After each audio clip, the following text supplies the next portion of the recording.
Well, this is all about the preparation of the annual meeting. Some of you whom I see on my screen will attend, some of who not. But for both, I think it's interesting to prepare when you join the meeting in Amman, or if you are not able to join, to know what's going to happen there. This is about the annual meeting. It's not about the conference. The conference is another thing. Now we're talking about the annual meeting, and I will make it along the agenda. I just want to give you maybe some background information, or maybe you want to add something, or you're missing something, whatever. The first day is all about implementation of the strategy and all about what is the impact for the IMCs. Is there anything they want to adapt in their IMC, or is there anything we should change in the in our strategy to amend it? The second day is more or less the formal part of the meeting, to have all the resolutions that are necessary. So also now for this introduction, I think the first day is the more interesting day, which doesn't mean that the second day is not interesting, but it's as I said, it's more formal.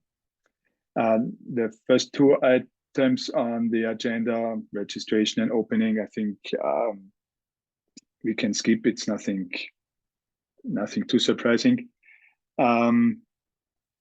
The third item on the agenda is an introduction, or in terms of opening of the strategy and what happened with regards to the strategy in the last year. The strategy itself has not changed, but of course the board did some actions to implement this strategy. The focus is to make ICMCI more visible and establish as a globally acknowledged organization. We want to discuss it and demonstrate from different perspectives. I would like to, for those of you who do not know the background of the UNIDO project, that will be a little bit more presented.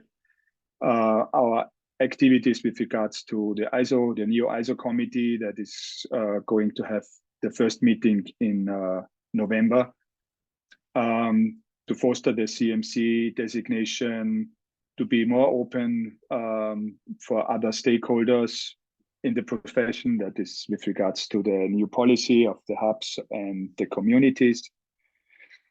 And we will introduce a new project that is our ICMCI Services Incorporated, which is a commercial entity that will be founded in Delaware in the US. That should make it, and the purpose of this entity is that we can much more easier deliver our, it's not commercial activities, but activities where money is in the game.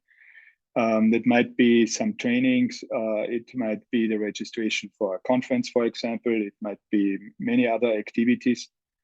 And the details about this company will be presented on the second day with all the background, the business plan, and what's the risk and what does it mean in terms of money.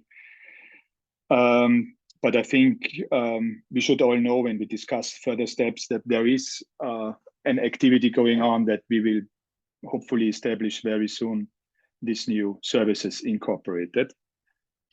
So that is about the introduction of the ICMCI strategy. The next item is the governance recommendation implementation that has been discussed a couple of times in the last annual meetings. And it's not a discussion in detail, but just to give an overview, because you need to have this background when we discuss about the other issues on the agenda. It's helpful to have to be on the same level of information, to have the same understanding what the governance recommendation from the NSPC means and what will be implemented on the second day with regards to the bylaws. And we will introduce our risk management because we think that it is a good time to start with a professional risk management system. It's not because we already are facing huge risks. We do face risks, but they are not very big. But if we wait until we have the big risks coming up, it might be too late. So I think it's a good time to start with the risk management system. And Nick One, who is in the meeting, I guess, I don't see you on my screen, Nick, but if you want to add something to this item, feel free. No, nothing at this point, Robert. Just to say that I'll be using the presentation that Dwight has prepared, and then adding on my own bit about risk management afterwards. And of course, on the second day, there'll be even more detailed description of the governance recommendations and how they apply to the bylaws. Yeah. And then we have a small slot to introduce our new board member, Alexandra. She is the new marketing board director. She took over after Johanna Luca. She left the board in the summer, before the summer. A bit surprising, but we needed very quick somebody to take over the marketing activities. And we asked Alexandra. She was already active in the PSC, so she knows what's going on.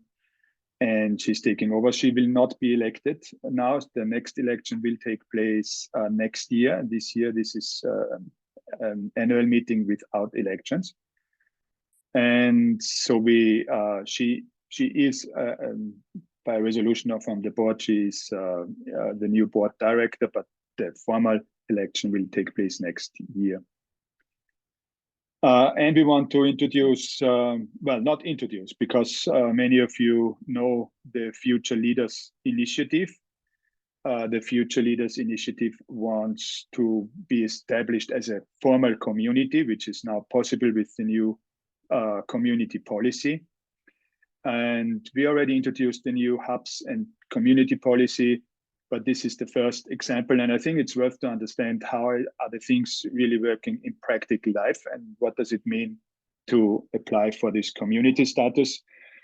And we as board need to learn, but it's also good to understand for the IMCs, what does it mean to establish a community, because this community should make life easier for IMCs, especially on international level, to address strategic topics for the management consulting profession.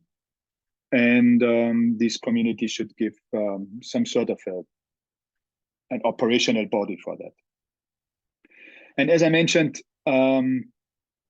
it's all about implementing, and it's all about the relation between us as the board and the IMCs, and what does it mean for the IMCs, what's the impact for the IMCs. And this is why we set up these 4 tables. We have 4 rounds of the 4 tables, so everybody can join every table. Every table has a 40-minute discussion with a 5 minutes summary of the findings for each table. So the summary needs to be very quick, but if we do not, if we are not fitting in our time frame, things won't happen as we intended to have them happen. So it's a tight time frame, but I think it's good, and it's enough to have this discussion. The first table is about IMCs dealing with these challenges in the public with regards to ethics in the management consulting industry or profession, however we call it. We see this coming up many times in different parts of the world, and as a board, we already had some situations where we could, I think, very successfully support the activities from the IMCs with regards to the ISO standard, but also the CMC designation, our code of conduct, and that helped. Of course, it's not a solution that will sort out this problem forever, but I think it's important for many IMCs how to deal with it. It's something that needs to be done on IMC on national level, and some things can be taken on international, on global level. And so we need to collaborate on very intensive and understand who is doing what. If we are approaching stakeholders for the industry or for the profession on national level, I think it has to be done by the IMC. We cannot do it as ICMCI. And with regards to public relations, some part could be done by ICMCI, but to be proactive, I think it's something that it's much more easier on IMC level. But this shall be discussed on one of these tables, and I'm looking forward to, at the end of the day, to understand who is doing what and to understand a little bit better how we can be more visible in this discussion, because we all know this discussion will not stop very soon. But for the time being, we are not satisfied with the recognition of our organization in this game. The table number 2 is about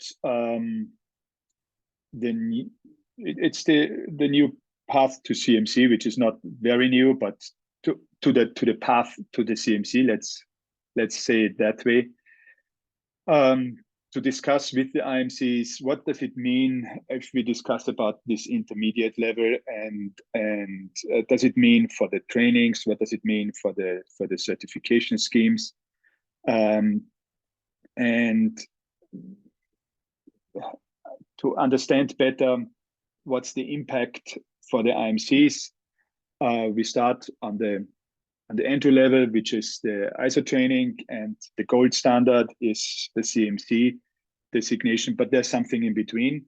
It also reflects to the situation that we have in our UNIDA project. We need in the UNIDA project, where we educate management consultants to support industrial development programs from UNIDO with management consulting services, and they are asking for an intermediate level, which is, I think, a very good solution, because we cannot award these consultants directly with the CMC designation, and I think it's better to have a specific intermediate level that is tailored to the needs of the UNIDA project.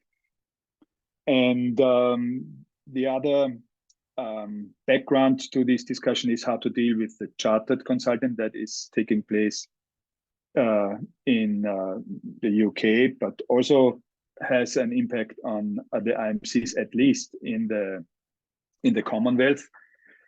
And we are in good talks with IMC UK to have a reciprocity acknowledgement of CMC and chartered, because they are actually very, very close.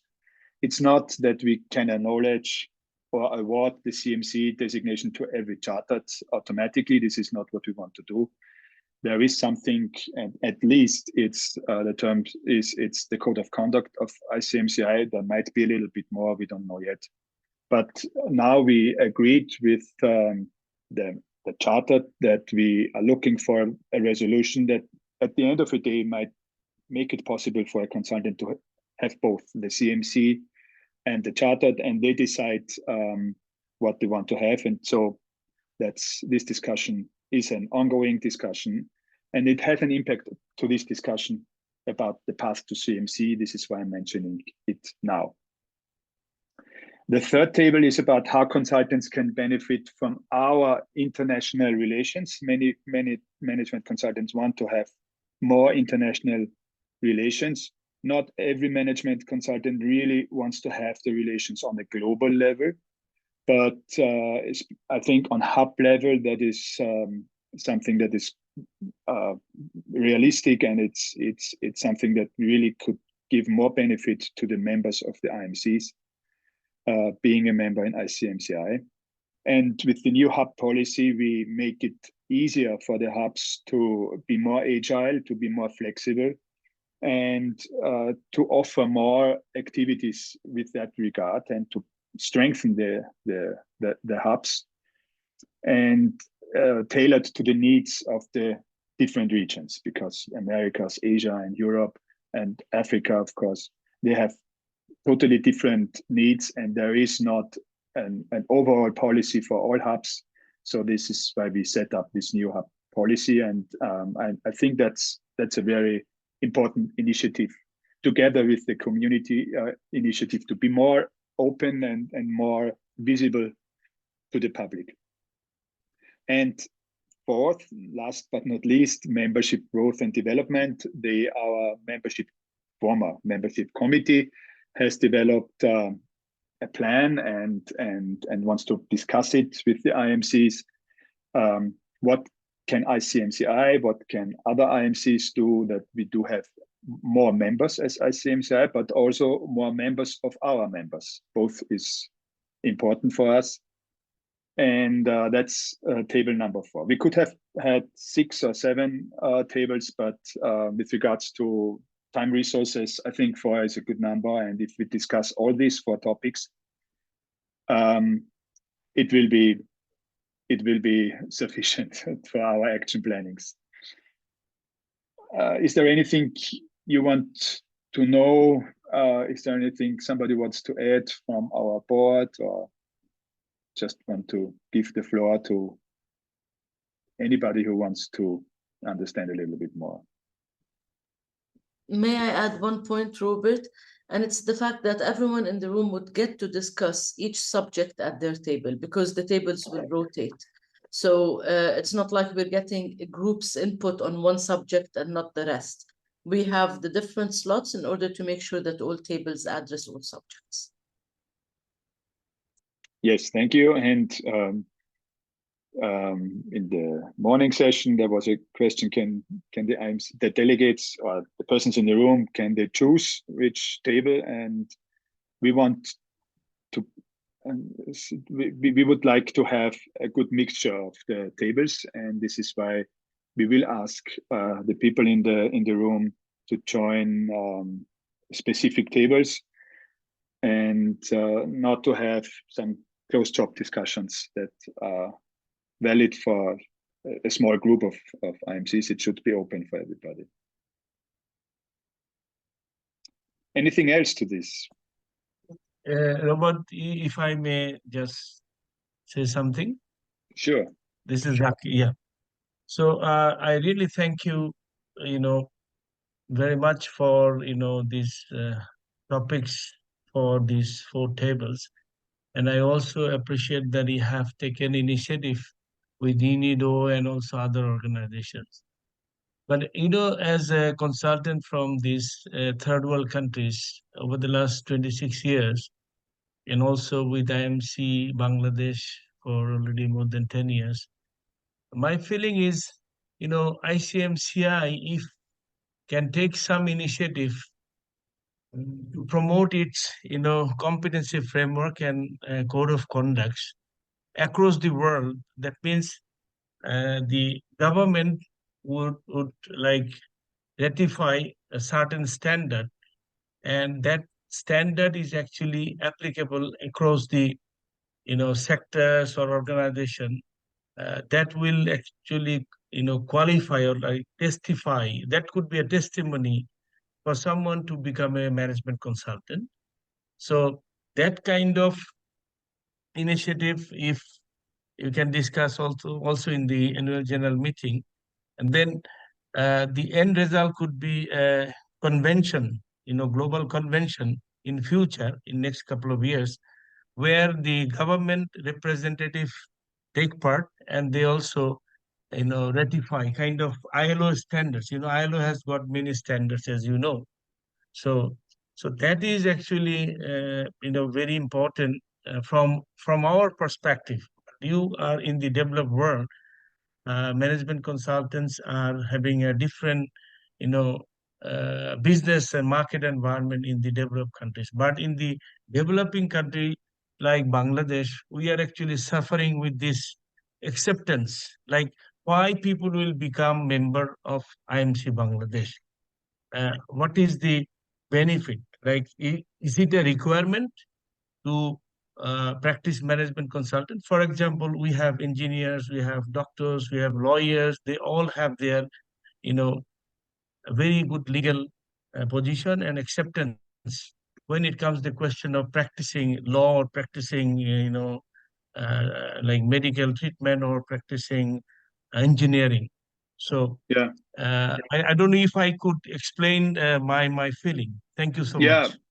Absolutely, and I do understand. I just want to mention, I did mention it very short in the introduction. Our ISO activities, the new ISO committee is established, and the new ISO committee will have its first meeting in November. And in this meeting, the business plan will be discussed, and there needs to be a resolution on it. And this is addressing exactly what you are saying, Zakir, and it is something I don't think, well, we do have an interest in that as ICMCI, but I don't think we as ICMCI are in the position to set up some sort of a legal or standard framework. This is the purpose of the ISO discussion. And the chair of the ISO committee will join us and he will be in the annual meeting as well as in the conference, and he has a slot on the second day to introduce the activities of this TC342. And the main topic, and I have to say, I don't have a clear answer by now, but that will be very interesting to discuss. Now we have a guideline. And the reason why we have a guideline is because it was, I think, 100% of the committee members in the ISO committee for the 20,700 standard insisted on to have a guideline and not a mandatory standard. Maybe things have changed. Maybe we will have some solution for that to handle this. I don't know. But this is something, this discussion needs to take place in the ISO committee. Although I have to say, I think as ICMCI, we are in a quite good position. I think 80% of the members are members of ICMCI. So the things that take place are hopefully, with some regards, the things that ICMCI has discussed and is looking for a solution. Robert, can I add something here, if I may? Please. Zakir, you mentioned the challenge you face when requiring management consultants in countries like Bangladesh to be a member of a management consulting institute. I think it's not just a third world country's issue. It is a global phenomenon, I think. And in general, the industry, the profession, we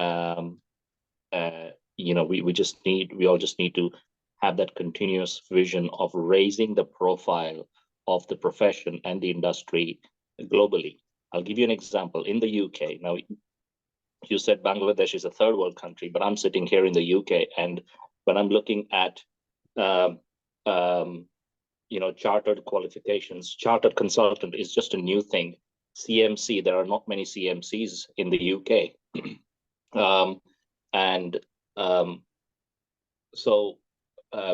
With government, with industry, with general industry, I think it's a case of everyone raising that awareness and the importance of the consulting profession. I've been a consultant for close to 2 decades, and over the last 2 years, I've been working with some very top level, organizations, and I see more than ever the value of our profession, and what we do.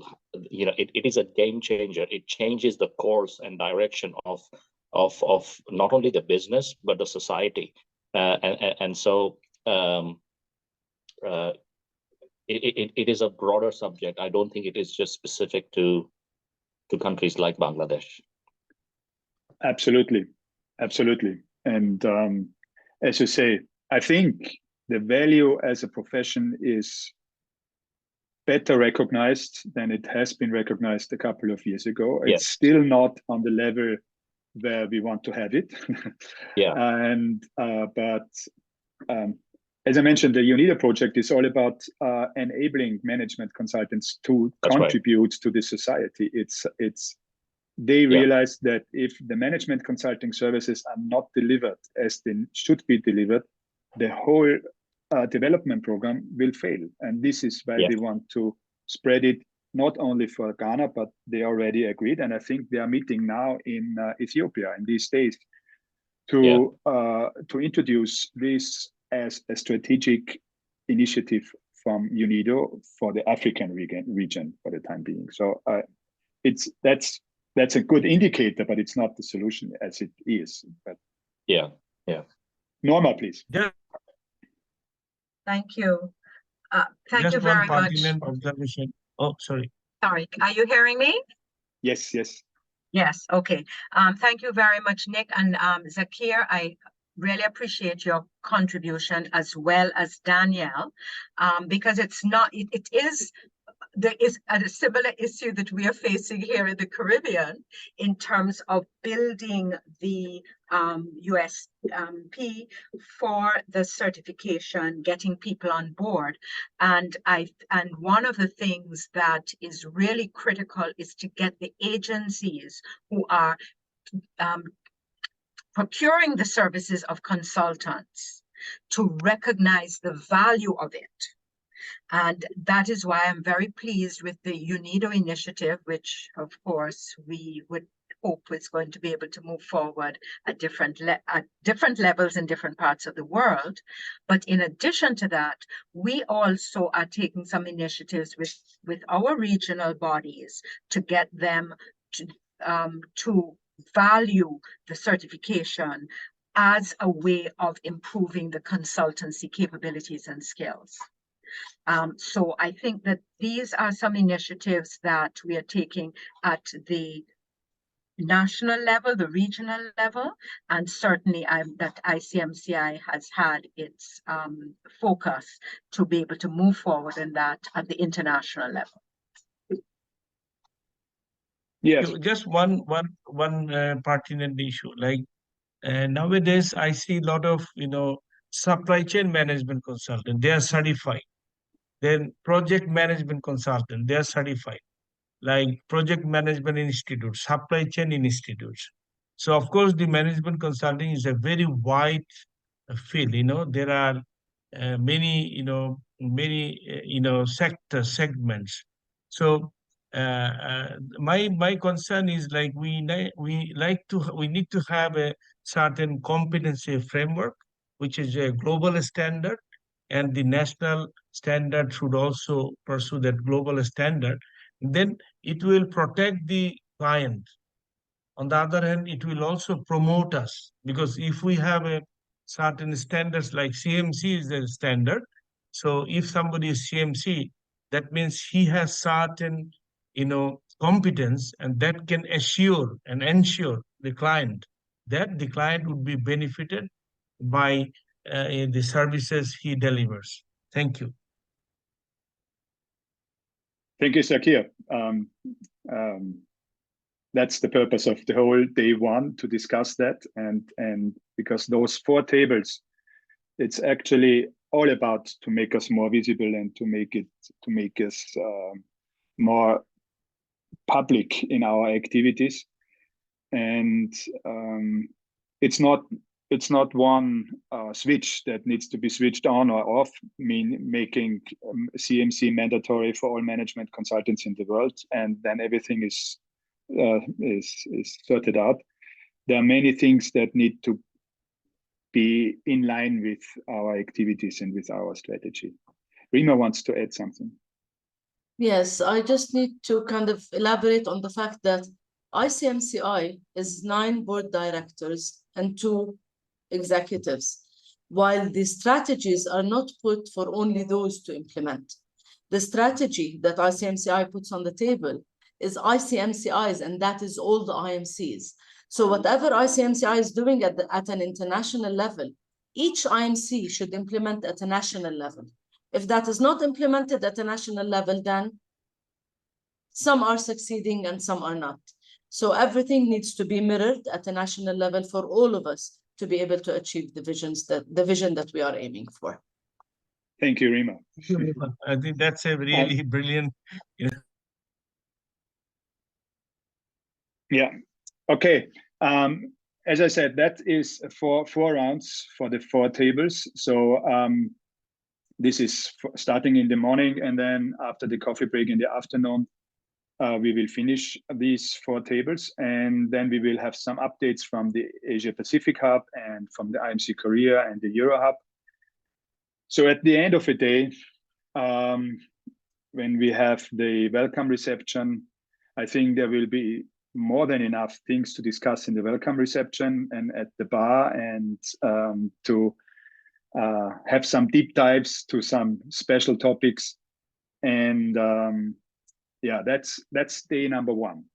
Let me move over to day number 2. And Rima, I'm actually missing on the agenda the chair for the ISO committee. Didn't we give him a slot? That's in the conference. It's in the conference. Okay, thank you. I mixed it up. I mess up everything in the meantime. But thankful I have Rima, and she sorts out everything. Now let's go to the, as I said, the formal part of the meeting. The first part is the report from the board, from the secretary, and the governance recommendations, which needs to be adopted in the bylaws, and the reports from the committees. That is, well, it's business as usual. We always have that in the annual meeting. Which is which is new is the services company that shall be established, as I mentioned in the beginning of the meeting. But here we give the background information, as I said, the financial risks and what does it mean and what can it do, and what's the money we need to invest.